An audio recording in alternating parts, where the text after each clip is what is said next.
Welcome to the General Services Administration's Office of Government-Wide Policies Personal Property Reporting Tool, or PPRT, training video.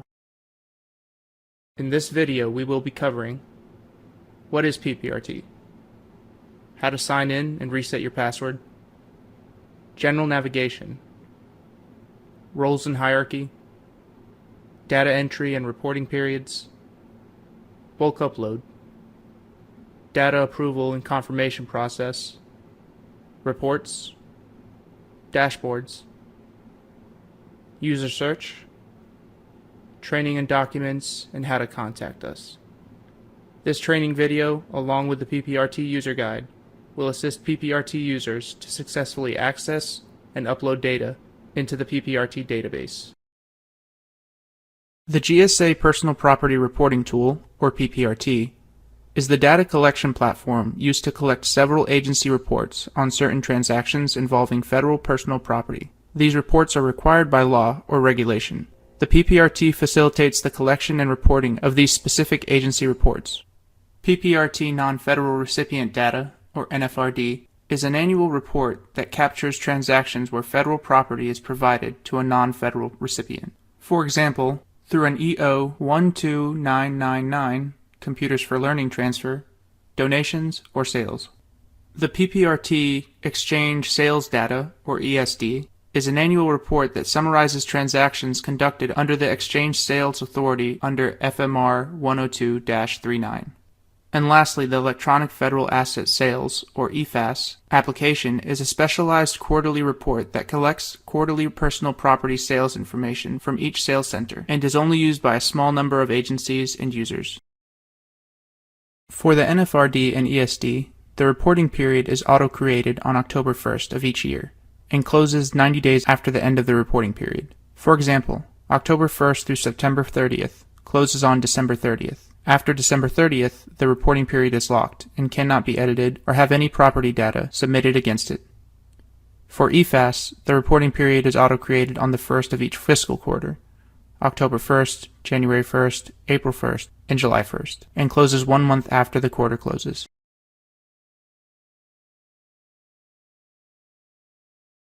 To sign into PPRT, you will need to start off by going to the login page at property.reporting.gov.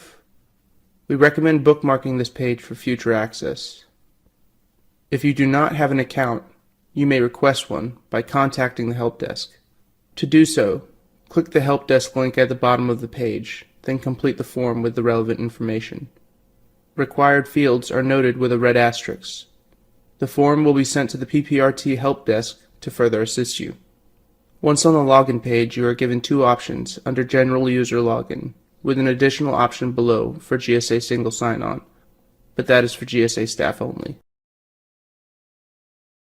System users with a login.gov account may use the login.gov option to access the system with their Common Access Card, CAC, or Personal Identity Verification, PIV, card by choosing the Sign In button under the To Use Login.gov section/option on the login page. If you are interested in this login option but do not yet have a login.gov account, please follow the Create an Account button to create an account on login.gov. If you sign in with your username and password, you will be redirected to a page requiring a verification code sent by email. If you have a mobile number associated with your account, you will also have the option, in addition to email, to set up a two-factor authentication app, like Google Authenticator, to complete your verification process. When you select the Authenticator app option for the first time, a QR code will appear on your screen. Just go to the Authenticator application you have on your mobile phone and choose to add by scanning the QR code with your camera. A numerical sequence will appear on your phone screen. Input this token to continue into the system. Next time you choose this option, you will only need to retrieve the verification code from your Authenticator app to get in. If you would like to utilize the Authenticator app verification feature, but don't have your mobile number associated with your account, once you have entered the database, you can do so by clicking on your name drop-down in the top right corner and selecting My Profile, then the Edit button. Then simply add your cell phone number to the mobile field and save. Now you will be prompted next time you log in to choose the email or authenticator options to verify. For detailed step-by-step instructions, a link to the document PPRT Database Community Login using Authenticator app can be found below the username and password section. However, if you have forgotten your password, you will need to click on the Forgot Your Password hyperlink below the username login. When you click on the Forgot Your Password hyperlink, you will be guided to a page that will ask you to input your username and click Reset Password. The following page will ask you to check your email. You will receive 2 separate emails for this validation process. One email will be titled GSA Login Code and have a verification code for you. The other email will be titled Your New PPRT Password. This email includes a hyperlink to a secure page requesting a verification code. This hyperlink is time-sensitive and may only be used once. Input your verification code on this page and click Continue. You may now change your password to fit with the minimum requirements of 8 characters, 1 letter, and 1 number. Once completed, you'll be automatically logged into the system.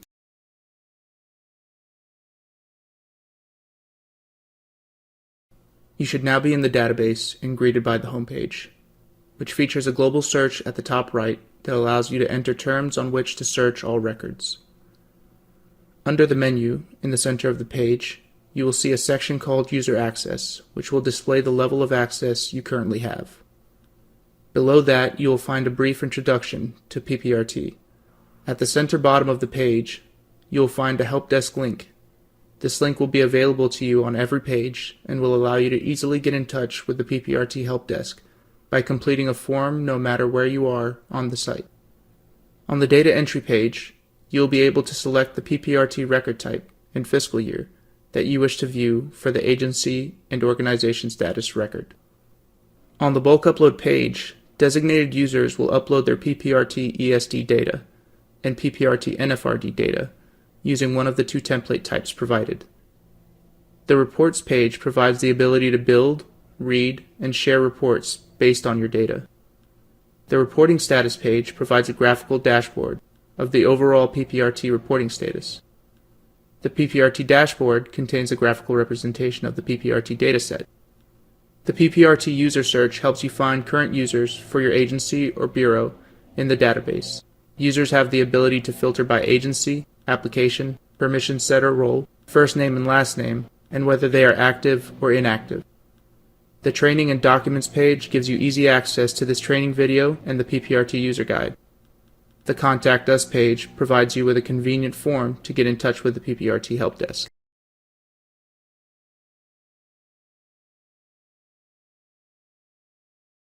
PPRT user roles are separated by the sub-applications the data is being submitted for, which are ESD, NFRD, and EFAS.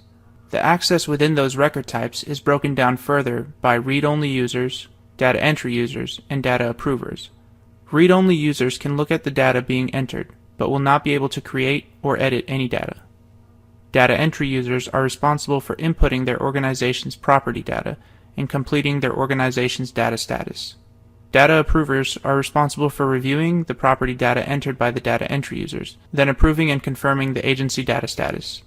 There is also the PPRT and EFAS oversight users, who are the program managers and/or administrators allowed to see all data from all agencies entered into the system. Oversight users can add, modify, and approve or reject all data in the system. Access to the records will depend on what agency and level the user is in. This is what we refer to as the agency hierarchy. Access to information will flow down from the top level. Level 1 being top agency level, for example, the Department of Energy. Level 2 being sub-agency level, for example, Doe Oak Ridge Operations Office. And Level 3 being the Bureau Office level, for example, a Chicago Operations Office.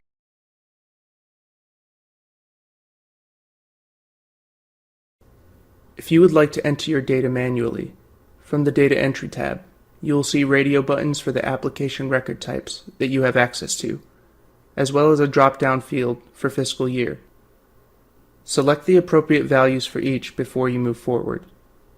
Each of the application record types will have their own separate data fields and requirements.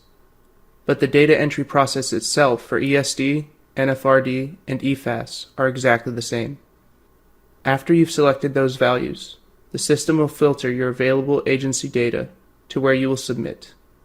Depending on your access, you should now have an agency or bureau level view of your reporting periods to the far right of your agency, sub-agency, or bureau name.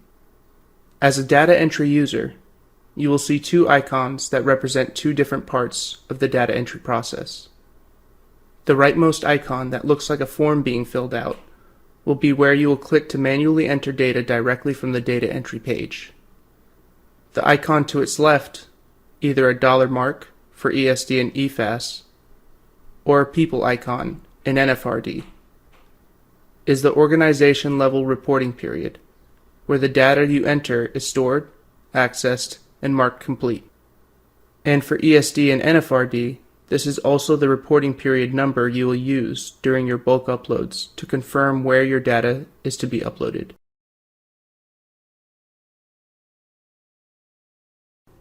When you're in the bulk upload page, you can review the information and business rules given under the Importing Data section in the center of the page. Once you're ready to move forward, click on the Template Type drop-down list. ESD or NFRD data entry users can access and upload their respective template to create new data in mass. Bulk upload allows you to download a template, update multiple records in a spreadsheet, and then re-upload it all together into the database. If you refer to the user guide, you will see the business rules regarding bulk upload. When you have chosen your template type, a Download Template feature will appear under Step 2. Click on the hyperlink to download the template. It is important to download a new template every reporting cycle, since templates do get updated, and previous outdated templates will not be able to be uploaded and will result in an error. When the download is complete, go ahead and open the file. As you go through the templated process, please be sure you do not modify the template to match your data sequence, and only paste your data and not its formatting. If you modify the template, your file upload will result in an error. When you open the file, review the Instructions tab in the spreadsheet to become acclimated with the necessary steps to successfully complete your upload. You'll input the data on the following tab, which you can click on at the very bottom of the window.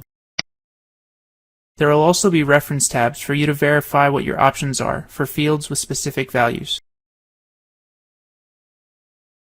When you're ready to input your data, you can choose to do so manually by filling in the information for each field, or you can paste your data values if you already have them prepared in your system. Once you've added all your data, save your file with a unique name to avoid confusion with future uploads.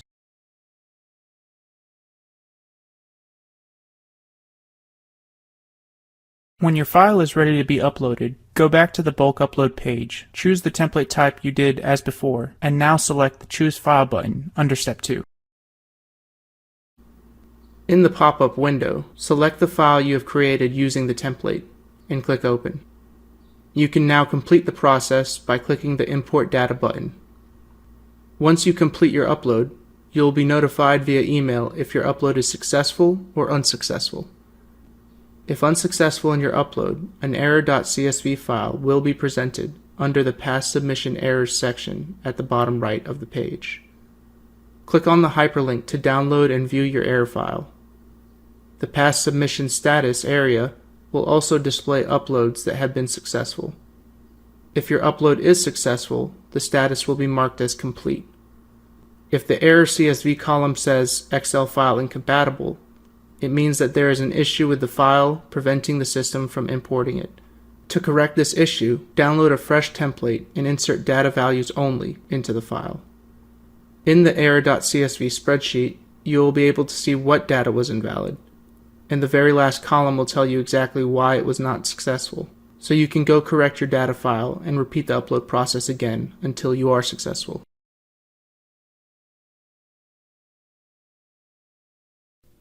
As a data approver, you will be able to view the agency data reporting period, which is the final step and can be accessed through the house icon on the data entry page.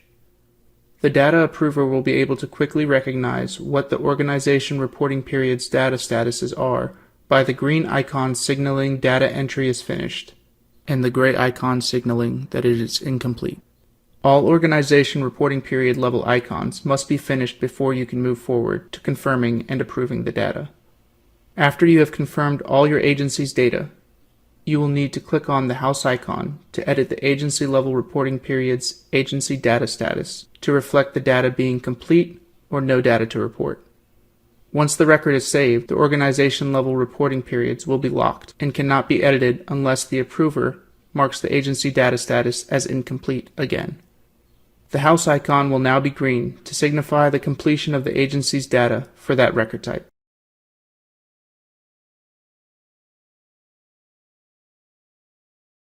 PPRT has multiple reports folders, depending on your access, containing pre-made insightful reports for you to generate and or customize for NFRD, ESD, or EFAS, respectively.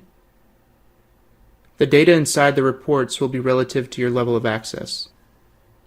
The reporting tool is a powerful feature that can be customized by various date types, filters, buckets, summary formulas, groupings, and more, all through a drag and drop functionality for your ease of use. To create a brand new report, simply click on the New Report button at the upper right side of the Reports page. A window will open and allow you to select the report type you wish to create, then click the Continue button. You can add a single field directly to the report or to your filters by searching for field names in the column search box. Groupings may be added by searching for field names in the Group Rows search box. Alternatively, clicking on the Fields column on the left side of the screen will open up a list of all available fields. You may drag and drop the fields to your report. If you wish to select multiple fields as well, hold down your Control key for Windows users or the Command key for Mac users as you click on the appropriate fields. Fields added to your report can be reordered by dragging and dropping as well. When you are done adding fields to your report, click Run to view the completed report.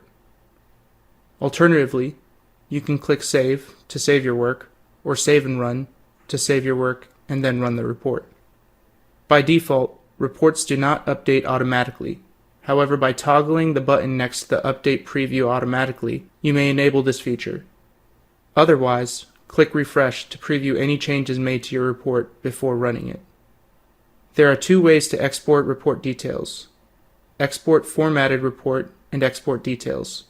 Both are spreadsheets, but with different formatting. To export your report, click the down arrow button next to the Edit button. This will reveal additional options, including Export. Clicking Export will bring up a pop-up window that will allow you to export your report. Depending on your report type, you'll be given the option to export details only or formatted report. Formatted reports include the report header, groupings, and filter settings. Details only exports only the detail rows of your report. It is a good choice if you plan on using the report for further calculations or in other systems. Depending on the export view you select, you'll be able to select the report format and encoding. Available formats include Excel, .xls, and .xlsx, and .csv. You'll be able to customize reports to suit your needs and save as into your personal custom reports folder if you would like to return to your modified report later.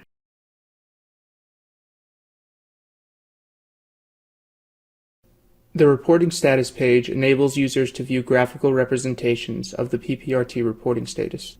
Its components include agency reporting status and organization level reporting status for each sub-application. The PPRT dashboards contain graphical representations of the PPRT dataset. This includes PPRT properties, federal procurement data, and combined data across the system. Both dashboard pages work the same way. To view the reports the chart is pulling data from, simply click on the View Report link on the lower left side of the chart. Some dashboard charts also allow you to filter the data shown with the easy-to-use drop-down list. Hovering over the chart's data will grant you more information about that particular area of the chart. Clicking on the chart bar or column will automatically take you to the report providing the chart data. Some charts with larger amounts of data also have scroll bars that allow you to scroll and view the full chart. Clicking the icon of 4 outward-pointing arrows on the upper right side of the chart will allow you to view a full-screen view of the chart in a pop-up window. Clicking the X on the upper right of the full-screen chart will close it and allow you to return to the dashboard you were previously on. The refresh button on the upper right side of the dashboard component allows you to refresh the dashboard to update the data to the most recent data. Clicking the downward pointing arrow next to the refresh button reveals the download button. Clicking download allows you to download an image of the respective dashboard.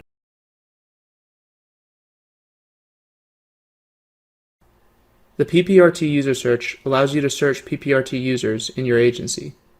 You are able to filter your results by selecting the permission set and if the user is active or not. You may also input first name and last name and email address. Leaving a field blank will return all results without filtering by that field. If all fields are left blank, then all users will be returned. The results may then be exported as a CSV file by clicking the Download as CSV button, or viewed on the page.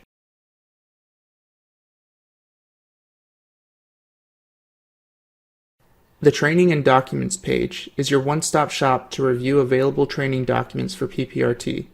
You may easily watch this training video at any time from this page or click the link to view it on YouTube. The PPRT User Guide is also available for your review. You may review it directly from this page or download it to refer to anytime. The Contact Us page features a form to easily allow you to contact the help desk. Simply fill out the fields, then upload the files, such as screenshots if necessary, then click Create a Case. Your message will be sent directly to the help desk associated with the sub-application you have selected. If you have any questions, please utilize the user guide or reach out to the PPRT help desk on the Contact Us page or by clicking the help desk link at the bottom of every PPRT page. Thank you for viewing this PPRT training video.